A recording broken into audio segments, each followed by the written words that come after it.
Yo soy Yolanda Segura. Estás escuchando Nos Cayó el 20, un podcast que nos acerca a diversas realidades durante la pandemia. Para conectar, escucharnos, una moneda tras otra.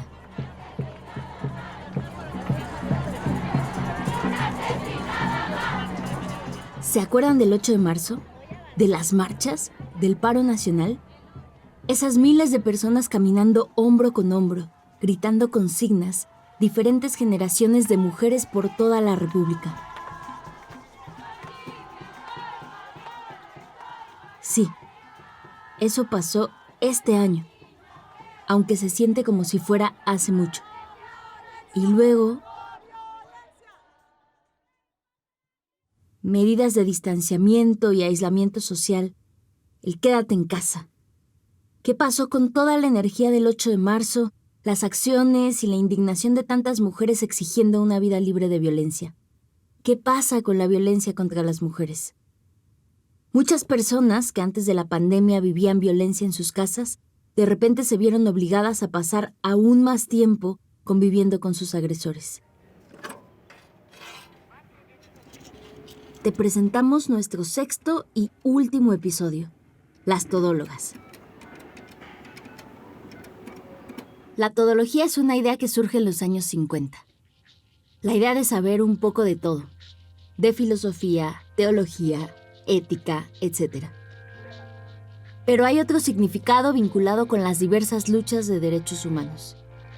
A raíz de las carencias del Estado, ahora las todólogas son quienes tienen que saber un poco de todo, de medicina, de psicología, de leyes, para que se haga justicia, porque, de otro modo, reinaría la impunidad y las violaciones a derechos humanos quedarían en el olvido. ¿Quiénes responden a la violencia contra las mujeres en México? ¿Quiénes dan la cara ante la crisis?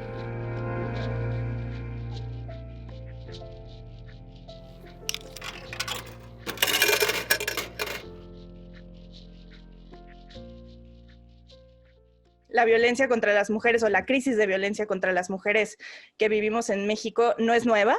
O sea, es algo que ya veníamos viendo desde hace unos años, pero definitivamente algo cambió con la pandemia.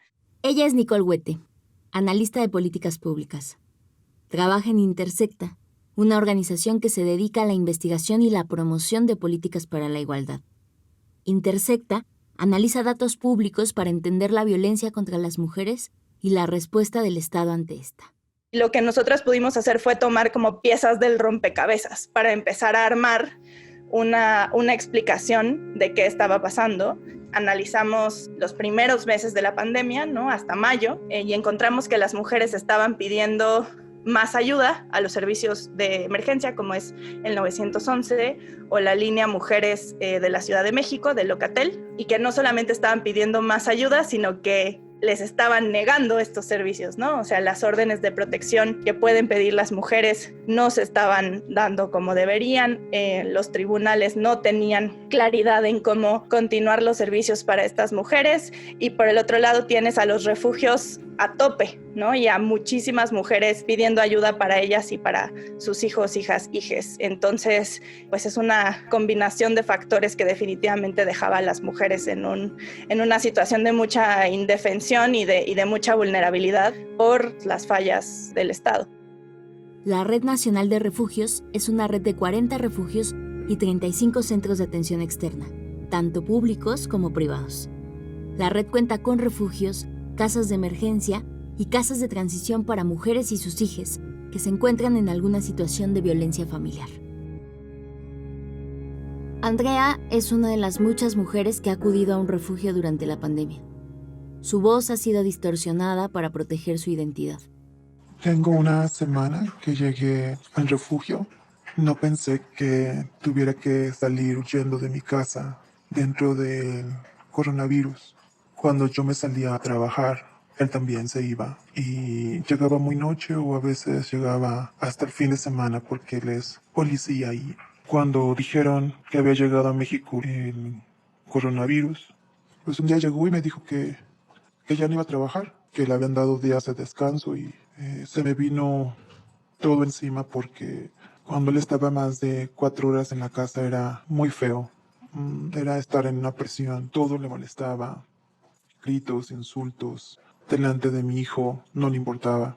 Incrementó la violencia sexual, me insultaba, me revisaba el celular, hasta que un día en la noche se enojó porque el niño empezó a tener temperatura, yo me preocupé y cuando menos sentí estaba ya tirada. Cuando recobré la conciencia y vi a mi hijo tirado a mi lado, llorando, supe que él no se merecía lo que estaba pasando y yo tampoco.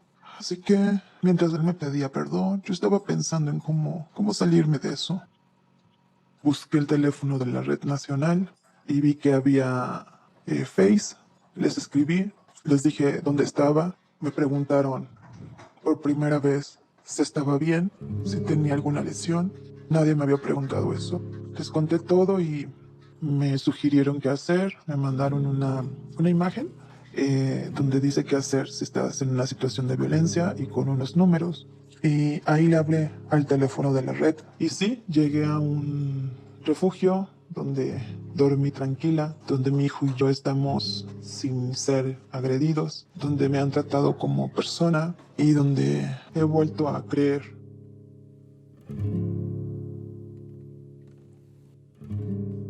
No han dejado de llamar las mujeres al 911 en estos volúmenes nunca antes vistos y no han dejado de presentar denuncias por violencia familiar, porque algo que pasó en los primeros meses de la pandemia fue precisamente que se redujeron muchísimo las denuncias por violencia familiar y un poco a partir de eso se tomó esta narrativa de que entonces no estaba pasando nada, pero la realidad era que las fiscalías te estaban mandando a tu casa si no estabas casi que a punto de morirte, ¿no? O sea, si no era tentativa de feminicidio, te decían regrésese a su casa, estamos en una pandemia. Entonces no estaban recibiendo las denuncias. Y ahora en octubre, que es el último mes para el que tenemos datos, la tasa de denuncias por violencia familiar es la más alta que hemos tenido desde que se empezó a publicar esta información en 2015. Entonces, marzo había sido el mes hasta entonces con la tasa más alta, después viene la pandemia y bajan las tasas de violencia familiar, pero empiezan a repuntar y octubre es el mes con la tasa más alta en todo el tiempo que tenemos registro. Entonces, esto nos está diciendo que definitivamente el problema no se ha reducido y que las mujeres pues no están encontrando los apoyos o los servicios por parte del gobierno que necesitan. Los problemas siguen existiendo. Incluso se han agravado. Vivimos en un país donde el gobierno publica datos que muestran un aumento en la violencia contra las mujeres. Pero luego, el presidente dice... Bueno, en el caso de la violencia en general y la violencia contra las mujeres, no hemos nosotros advertido un incremento. Pareciera que dentro del mismo gobierno no se ponen de acuerdo. Mientras tanto, las mujeres que huyen de la violencia y no encuentran apoyo del Estado, ¿a dónde van?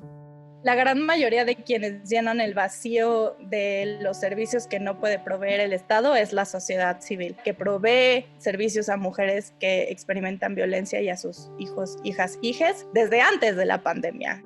Cuando hablamos de la violencia contra las mujeres, es un tema que se cruza con el contexto y la identidad de cada persona que la vive.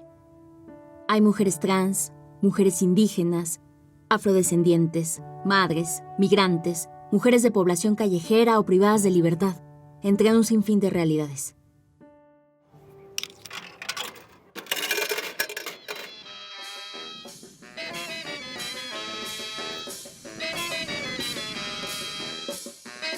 Para este episodio viajamos al istmo de Tehuantepec, en Oaxaca.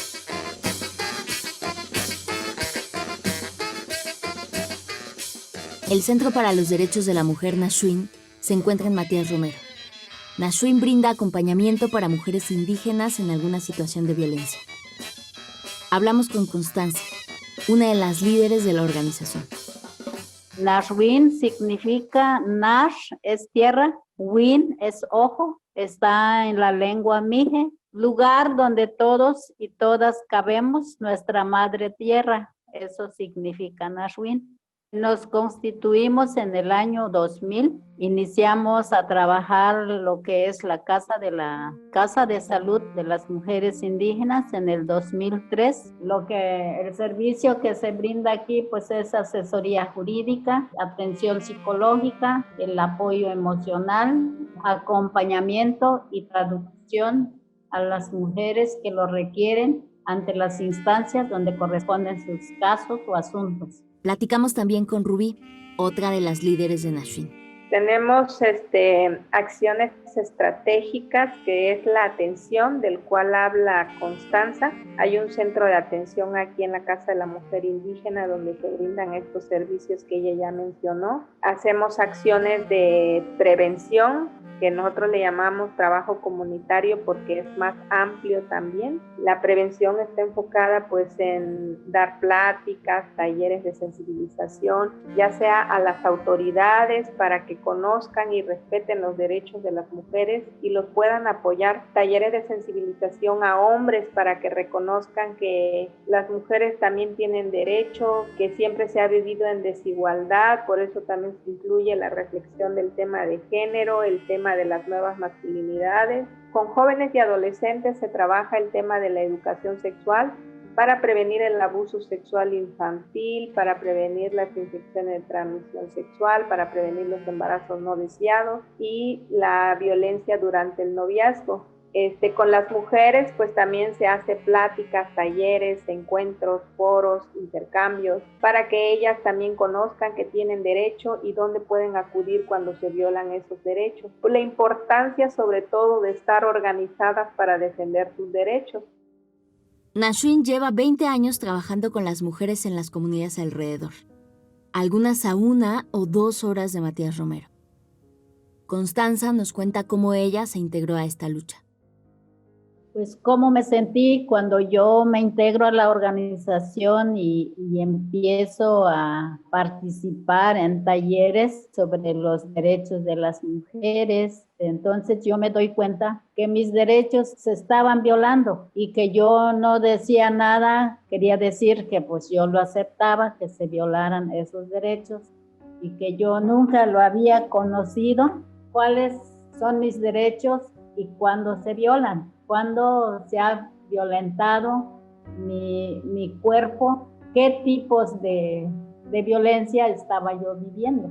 Entonces desde ahí yo me doy cuenta que no es normal, que ni es bueno para mi salud, porque vivir en la violencia, pues, ¿qué genera? Tristeza, genera preocupación, ya no tenemos el apetito y siempre pues decía yo tengo la culpa por no haber hecho esto, yo tengo la culpa porque no me apuré y siempre culpándome de las cosas que pasaban y que por eso me regañaban.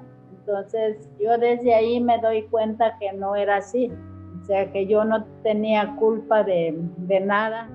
El machismo está muy enraizado. Siempre se le ha dado ese poder, ese reconocimiento a los hombres y las mujeres hemos vivido en la subordinación y no ha habido un espacio, no ha habido un momento de crecimiento para nosotras las mujeres y pues siempre ha habido una desigualdad más para las mujeres indígenas. No se nos dio esa oportunidad de estudiar, de terminar la primaria, de estudiar una carrera, o sea, no porque tú eres mujer, tú no lo vas a ejercer. Siempre los padres nos decían eso, porque pues es una cultura machista que ha estado siempre sobre nosotras las mujeres. Bueno, yo digo que la violencia siempre ha existido. La violencia, como lo decía desde un principio, no era reconocida como un problema social, sino como un problema que se tenía que resolver en la familia. Y pues también se ve esa parte, ¿no? Cuando anteriormente era algo escondido, aislado, del cual no se hablaba, en que las mujeres no sabían a dónde acudir, no sabían si tenían derecho, no sabían quién les iba a ayudar, porque si se refugiaban con la mamá, con la suegra, pues les volvían a decir lo mismo, que se aguantara, que seguramente era su culpa, revictimizando nuevamente a las mujeres. pero hoy en día las mujeres se atreven a denunciar, dan ese primer paso, pero sí se requiere mucho ese apoyo, ese acompañamiento, porque si no lo encuentran, pues las mujeres se desaniman y vuelven a regresar al ciclo de la violencia. Y ahora el gran reto es el acceso a la justicia. Las mujeres ya empiezan a reconocer que tienen derechos y que pueden exigirlo, pero ahí la gran barrera ahorita en el tema de violencia es el acceso a la justicia, porque pues el sistema de justicia no cuenta con perspectiva de género ni con pertinencia cultural. No hay intérpretes y traductores indígenas que puedan brindar esa asesoría, acompañamiento a las mujeres que hablan una lengua. Entonces ahí se genera la desigualdad de la justicia. En el Istmo de Tehuantepec hay diversos grupos indígenas que hablan distintas lenguas. Las mujeres que forman parte de Nashuin hablan y brindan servicios en Mije, una de esas lenguas. Ser acompañante significa muchas cosas. Con el tema de la violencia contra las mujeres se refiere a caminar junto a la mujer en búsqueda de justicia. Esto puede implicar atención psicológica, orientación legal, gestionar trámites o viajes, gastos e incluso interpretar en caso de que el Estado no brinde atención en su lengua. A veces, ese trabajo implica riesgos para las usuarias y acompañantes, quienes han desarrollado una serie de protocolos de seguridad. Acompañé a una madre que su hija fue violada por el mismo padre. Entonces el proceso fue largo. El dictamen médico tiene que venir un día. El dictamen psicológico llega y no llegó la perito que debe ser de la fiscalía, porque psicóloga así particular que no es válido. Ni el médico que debe ser de la fiscalía para que tenga ese peso, esa validez en la hora del juicio. Es un ir y venir cada tercer día, cada 8 días, hasta que llegan. Siempre hay obstáculos. La perito psicóloga viene de Juchitán. Y si hay un bloqueo por ahí, pues ya no llegó, la mujer vino a regresarse. Juchitán queda a unos 40 minutos de Matías Romero en coche, por una carretera donde muchas veces hay bloqueos por grupos manifestándose o incluso por el narco. Así, a veces las dos ciudades se quedan incomunicadas. Y así tiene que dar vueltas. Este asunto del que le hablo duró 2 años, en que ella reunía todos los requisitos para que saliera la orden de aprehensión. Y ella misma se lo entregó a los policías ministeriales para que lo aprendieran, y la juez lo tuvo que soltar después de 72 horas. Y pues la mujer estaba deshecha porque decía, ahora sí estoy en grave problema porque mi vida corre peligro. El agresor ya quedó libre, nada más estuvo detenido 72 horas y ahora pienso que no hay justicia para nosotras las mujeres que hemos vivido esa violencia. Mi hija y yo pues ya estamos en manos de él, que de seguro nos va a matar. Con asesoría de una subfiscal, decidieron plantarse frente a la jueza con apoyo del Ministerio Público para poder hacer una orden de reaprehensión. Pues ahí estuvimos todo el día, toda la noche. Entraron nuevamente a la audiencia después de reaprenderlo y la audiencia termina a las 4 de la mañana y pues a esa hora nos regresamos, sin bañarnos, sin comer bien, sin dormir, y todo ese proceso pues tenemos que pasar para que se dé la justicia, porque eso es lo que buscan las mujeres y eso es lo que buscamos nosotras como organización.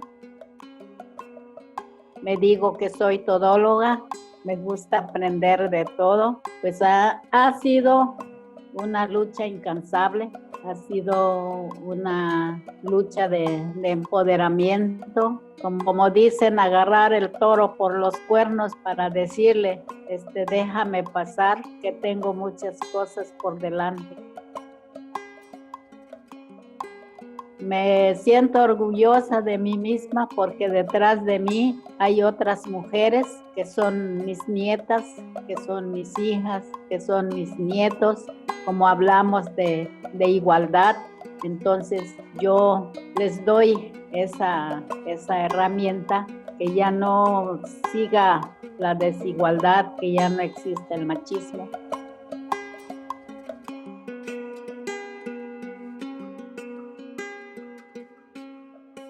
Frente al desgaste que se puede acumular cuando haces el trabajo de acompañamiento, las mujeres defensoras de derechos humanos adoptan estrategias de autocuidado y de cuidado colectivo.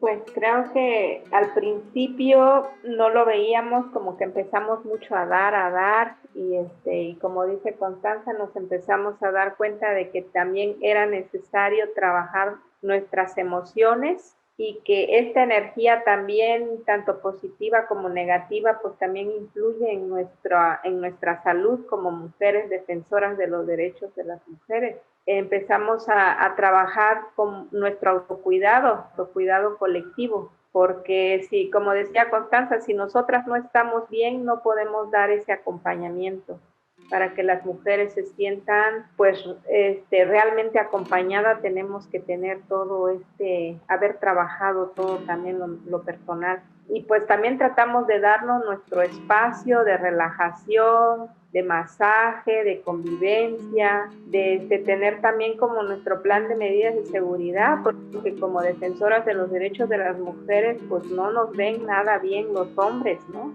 Los hombres o algunas autoridades o algunas instituciones. Entonces, pues nosotras también tenemos que cuidar, pero pues bueno, es algo que estamos aprendiendo, que también no ha sido nada fácil para nosotras, porque pues venimos de la comunidad, somos mujeres, y pues para poder rendir tenemos que darnos también nuestro tiempo y acompañarnos entre nosotras mismas. Y bueno, ya somos una familia de más de 20 años de estar aquí, unidas, organizadas. Somos más familias nosotras que en nuestras propias casas. Y lo más bonito, lo más sano que tenemos nosotras, las que estamos aquí, es que hay una armonía, hay un acercamiento, no ha habido conflicto durante estos años. A veces hay cosas que no nos gustan y pues lo hablamos. No hay esa violencia. Y bueno, lo bonito es que también somos un grupo intergeneracional, entonces eso nos ha fortalecido, porque las más grandes pues tienen experiencias, las que les seguimos ahí vamos, y las jóvenes que se están como ahora sí que retroalimentando de esas experiencias, pues ahí vamos. Le preguntamos a Constanza qué le diría a una mujer que está en una situación de violencia. Que se valore, que ella vale mucho, que hay leyes, acuerdos que la respaldan, y que ella tiene derecho a no vivir en la violencia, y que ella es una mujer muy valiosa, muy, muy fuerte, que también toma decisiones y que no desaproveche la oportunidad de dárselo.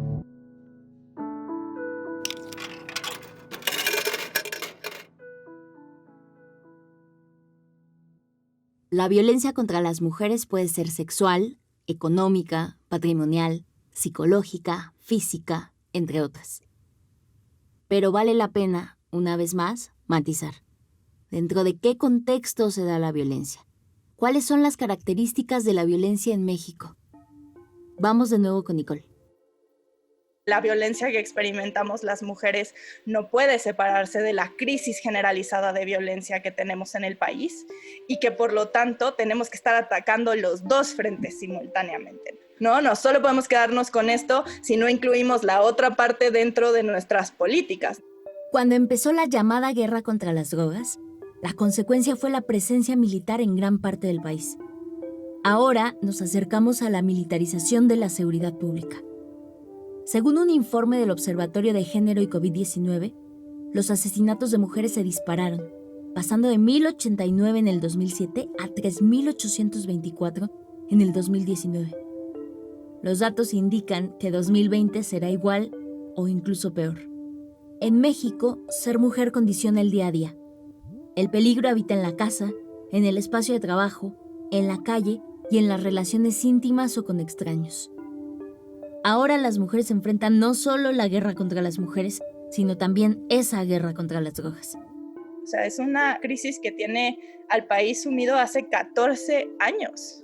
Tenemos 14 años de guerra y 14 años de evidencia de que lo que están haciendo no funciona, y no solamente no funciona, sino que activamente nos daña. Entonces, para nosotras es importante que como feministas le pongamos el ojo y digamos, ay, mira, no solo es el machismo, también son los militares. El ejército no solamente hace tareas de seguridad pública ahora, sino ahora reparte libros de texto y cuida pipas de gasolina y construye el Banco del Bienestar y va a gestionar el aeropuerto de Santa Lucía. O sea, nos están militarizando la vida y no nos hemos dado cuenta. Empezamos a ver cómo esta idea que teníamos de la violencia que mata a las mujeres deja de ser la única violencia que mata a las mujeres, ¿no? O sea, seguimos viendo asesinatos en casa, seguimos viendo asesinatos probablemente por la pareja sentimental, seguimos viendo asesinatos por asfixia y una desproporción de mujeres asesinadas por asfixia cuando comparamos con los hombres, pero también vemos más mujeres asesinadas en el espacio público y más mujeres asesinadas con arma de fuego.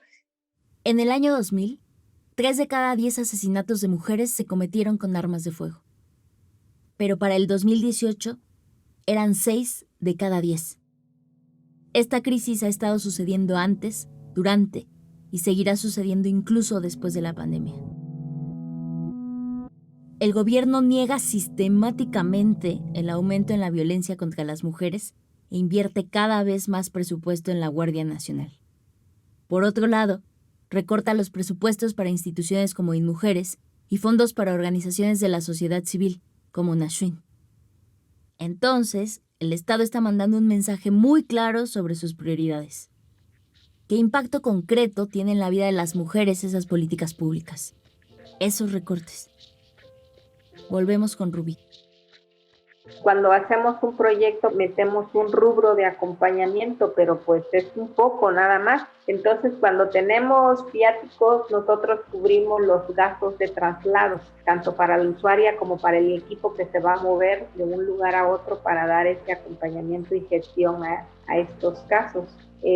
Por eso digo que si nosotras como organización no lo tenemos, para las mujeres mucho menos lo van a tener, porque son mujeres de bajos recursos, son mujeres totoperas, artesanas que pues apenas si trabajan para poder sobrevivir. Entonces por eso también algunas mujeres desisten de seguir con todo su proceso, porque no tienen recursos para moverse y por parte del gobierno no lo hay. Incluso hasta los mismos peritos psicológico, médico, fiscales se quejan de que no hay presupuesto para la atención a la violencia. Nasrin, junto con las otras casas de la mujer indígena alrededor del país, defendieron y lograron exigir el 50% del presupuesto para este año. Pues sí, fue una pelea fuerte, una exigencia fuerte, pero logramos este año solo el 50%. Es todavía en esta lucha de la defensa del presupuesto. Esperemos que el próximo año nos puedan respetar el 100% del presupuesto que se destina a las casas de la mujer indígena. Quienes han ofrecido estos servicios en la medida de lo posible pues han sido las organizaciones de sociedad civil, que muchas dependen de presupuesto federal, particularmente los refugios, que no está garantizado. Los de por sí ya estaban debilitados, de por sí venían de un contexto de muchísima incertidumbre y le agregamos la pandemia y le agregamos la austeridad sobre la austeridad que ya teníamos, los recortes del 75% a los presupuestos, que aunque decían que, por ejemplo, lo que tenía que ver con protección de derechos humanos no se iba a tocar, nunca quedó claro si eso en realidad sucedió. Entonces, estamos en una situación donde quienes sí están pudiendo atender a las mujeres están realmente con mucha incertidumbre sobre si van a poder seguir haciéndolo en el resto de la pandemia, que no tiene para cuándo acabarse. Y pues por último, ¿qué necesitamos? Necesitamos que las políticas que sí tenemos, que las leyes que sí tenemos, que son magníficas, en efecto sean una realidad. Y eso requiere voluntad política, pero también requiere recursos. Y nos da miedo hablar de dinero, pero es importante decirlo. Una política pública sin presupuesto son buenos deseos. Y lo que ha hecho este gobierno es quitarle dinero a las políticas públicas para las mujeres.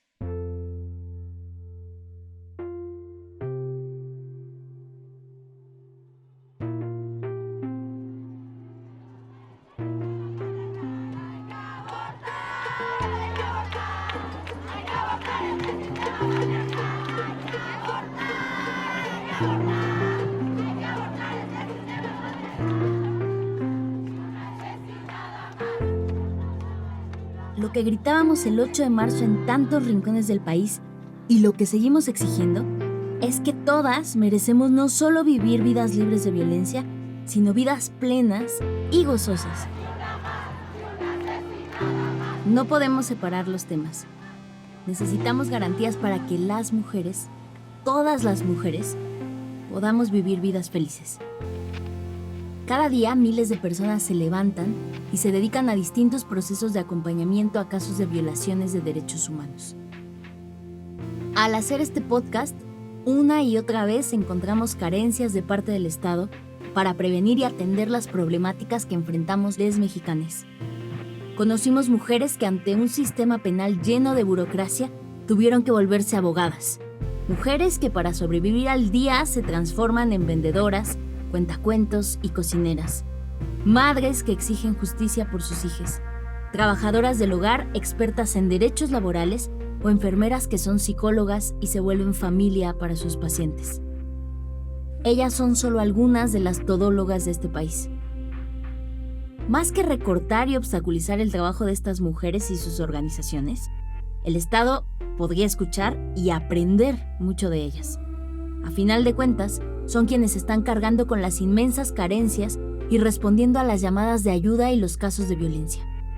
Constanza y Rubí apuestan no solo a alcanzar la justicia, sino por un trabajo integral a largo plazo con sus comunidades, enfocado en la educación y la prevención de la violencia. Nashwin es el lugar donde todas y todos cabemos. Las luchas son constantes e incansables, pero creemos que es más cansado aceptar la realidad actual, en lugar de trabajar, construir y caminar hacia ese lugar donde todos cabemos.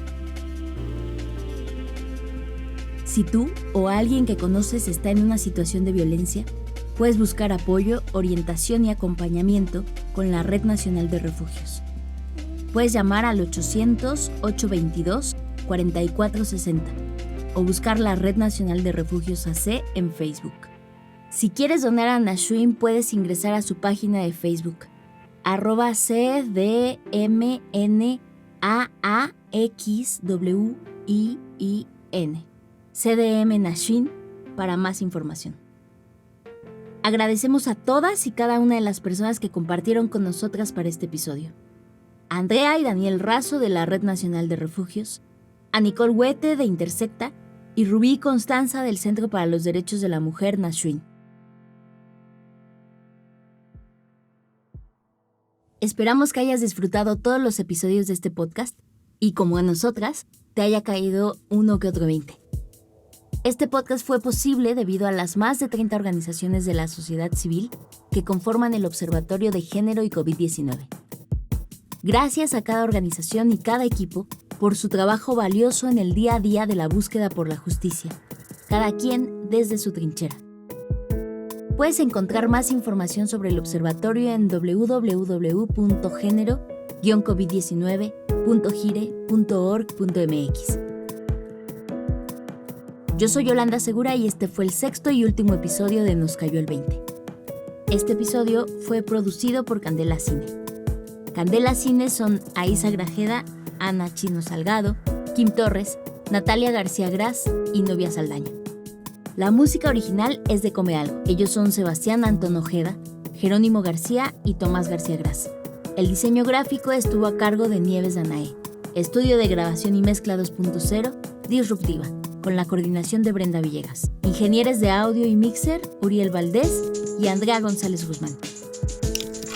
Muchas gracias a Gire, a Brenda Rodríguez, supervisora general, y a Marti Minic, productora del proyecto.